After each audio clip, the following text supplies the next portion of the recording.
dulu. Tes. Oke, udah. Hilang. Nah, oke, udah muncul ya? Udah. Bismillahirrahmanirrahim. Assalamualaikum warahmatullahi wabarakatuh. Di sini kami dari kelompok 5 ingin menjelaskan mengenai tugas besar kami yang berjudul Keamanan pada Virtual Bank Account Mobile Service dengan kelas 5 TIP 1 dengan nama saya sendiri Muhammad Aristama Rahmanda dan rekan saya ada 2 yaitu Fahmi A. Roshid Sando dan juga Novrian Jodi. Oke, adapun topik bahasan yang akan kita bahas pada pertemuan ini yaitu yang pertama ada pendahuluan, kedua ada metode, yang ketiga ada hasil dan pembahasan, serta yang keempat ada kesimpulan. Oke, untuk pendahuluan, perkenankan saya untuk menjelaskan terlebih dahulu pendahuluan. Maaf. Nah, mengenai virtual bank account adalah sebuah nomor untuk mengidentifikasi pelanggan yang dibuat oleh bank untuk melakukan sebuah transaksi yang kita inginkan. Di mana setiap transaksi, para pelanggan atau user atau pembayar ini akan mendapatkan sebuah nomor ID virtual bank account. Nah, yang nomor virtual ID bank account inilah yang berguna di mana di setiap virtual account number atau nomor ID ini bersifat unik dan tidak sama antara pelanggan lain dan pelanggan satunya, dan tidak mungkin sama ya. Nah, disebut virtual bank account karena setoran yang masuk ke rekening tersebut hanya sesaat. Begitu sampai ke proses batch, maka saldo dari setoran di virtual account akan dipindahkan ke rekening induk. Kemudian untuk bagian kedua, maaf, masih pada pendahuluan, terdapat kurang lebih ada 3 komponen yang mendasar yang digunakan sebagai dasar sebagai bentuk perancangan dan pembahasan sistem keamanan. Oke, kita mungkin jelaskan list point saja. Oke, pertama ada confidentially adalah penyembunyian informasi atau sumber daya yang berkaitan dengan pencegahan akan pengaksesan terhadap informasi atau sumber daya. Jadi confidentially ini adalah penyembunyian informasi yang informasinya ini ditutup rapat dan tidak boleh sembarang orang dapat mengaksesnya. Kemudian integrity merupakan keandalan data atau sumber daya yang biasa dirumuskan untuk mencegah perubahan yang tidak sah.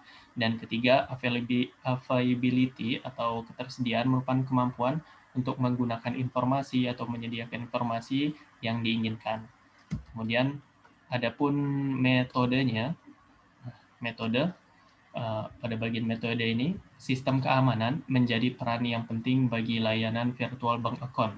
Karena secara umum, hal yang paling sering terjadi di beberapa kasus adalah adanya serangan atau attack dari para pencuri yang bertujuan untuk membobol masuk ke dalam sebuah sistem keamanan yang biasanya sudah terlindungi. Nah, adapun serangan yang mungkin dapat terjadi pada virtual bank account yang biasanya sering terjadi pada internet banking atau mobile banking. Nah, ini merupakan serangan yang mungkin saja dapat terjadi pada virtual bank account. Yang pertama ada serangan aktif dan pasif sniffing. Kemudian ada yang kedua brute force attacking. Yang ketiga ada denial of service. Yang keempat dapat melalui serangan ini juga dapat melalui virus Trojan maupun worm ataupun malware lainnya. Kemudian, untuk yang selanjutnya akan disampaikan oleh teman saya Fahmi Rosislandu.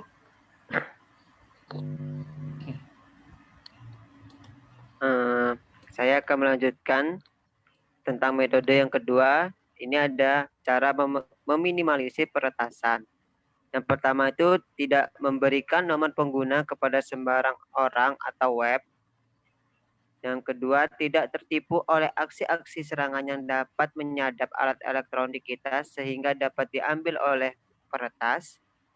Yang ketiga itu berhati-hati dalam melakukan penginstalan aplikasi yang memungkinkan dapat menyadap data-data pribadi pengguna. Terus fasilitas pada virtual bank account. Di sini ada 2 fasilitas. Yang pertama itu fasilitas transaksi yaitu pemberian opsi kepada pengguna untuk melakukan pembayaran. Dan fasilitas yang kedua itu fasilitas instrumen, dapat berupa bantuan sebuah uang tunai, cek, bantuan transfer dari pengguna lain ke virtual akun kita. Selanjutnya, metode ketiga. Dan metode ketiga ini cara kerja dalam melakukan sebuah pembayaran virtual account. Di sini ada 3 cara. Yang pertama itu konfirmasi dari penjual kepada pelanggan untuk membayar dengan menggunakan 16 digit virtual bank account. 16 digit ini tadi kode uniknya. Dan yang kedua itu setiap nomor tersebut memiliki fungsi untuk mengaitkan akun virtual bank account dengan pengguna secara otomatis. Dan selanjutnya yang ketiga itu akan langsung keluar sebuah informasi transaksi yang detail yang menjelaskan waktu, harga, dan menggunakan transaksi apa untuk menuntaskan pembayaran. Dan metode yang keempat, di sini di beberapa perangkat yang memiliki autentifikasi lebih sering menggunakan sebuah protokol perangkat lunak yang disebut sebagai LDAP, Lightweight Directory Access Protocol, untuk memberikan kemudahan kepada seseorang dalam mencari sebuah informasi yang ada pada sebuah server, baik itu pada server dan research di organisasi, perorangan, departemen, atau apapun dengan terhubung pada sebuah jaringan internet dan intranet tanpa mengetahui lokasi orang yang akan dicari. Pada keamanan virtual bank account sangat penting jika protokol ini dapat membantu kinerja keamanan. Terlebih lagi, protokol ini sering digunakan di sistem cloud untuk menyediakan sumber autentifikasi jaringan, seperti pada mail server, VPN server, file server, dan lain-lain. Terus, digital certificates adalah sebuah sertifikasi yang bersifat digital dalam perannya pada sebuah keamanan website, agar para pengunjung dapat merasa aman dan meyakinkan pada pengunjung bahwa sebuah website, server, dan router merupakan sumber yang terpercaya untuk melakukan pertukaran data seperti informasi data untuk kartu kredit dan sebagainya, tanpa adanya penggangguan dan pencurian dari pihak tak bertanggung jawab.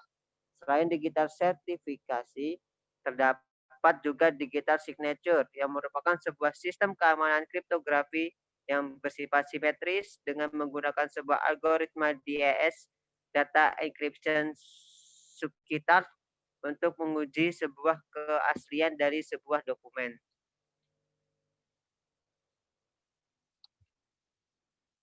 Dan selanjutnya akan dijelaskan oleh teman saya Novrian Jody. Oke, di sini saya akan menjelaskan yang ketiga hasil dari pembahasan. Yang pertama, dengan adanya virtual bank account dalam kehidupan sehari-hari untuk membuat semua kegiatan, semua usaha, dan semua transaksi berjalan dengan baik. Tidak memakan waktu lama untuk menuntaskan kegiatannya. Hal ini menjadi manfaat sendiri yang dimiliki virtual bank account untuk turut berperan dalam layanan perbankan, dan payment di masyarakat. Dan yang kedua, dengan adanya LDAP yang menggunakan DNS atau Domain Name System untuk membangun sebuah struktur hierarki tingkat atas yang memungkinkan sebuah sistem untuk menjangkau beberapa wilayah seperti negara, provinsi, kota, atau desa yang bergantung pada tingkatan hierarki yang ada. Oke, kesimpulannya di sini adalah sistem keamanan menjadi peran yang penting bagi layanan virtual bank account ini. Secara umum, hal yang paling sering terjadi di beberapa kasus adalah serangan dari pencuri yang bertujuan untuk membobol masuk ke dalam sebuah sistem keamanan yang terlindungi.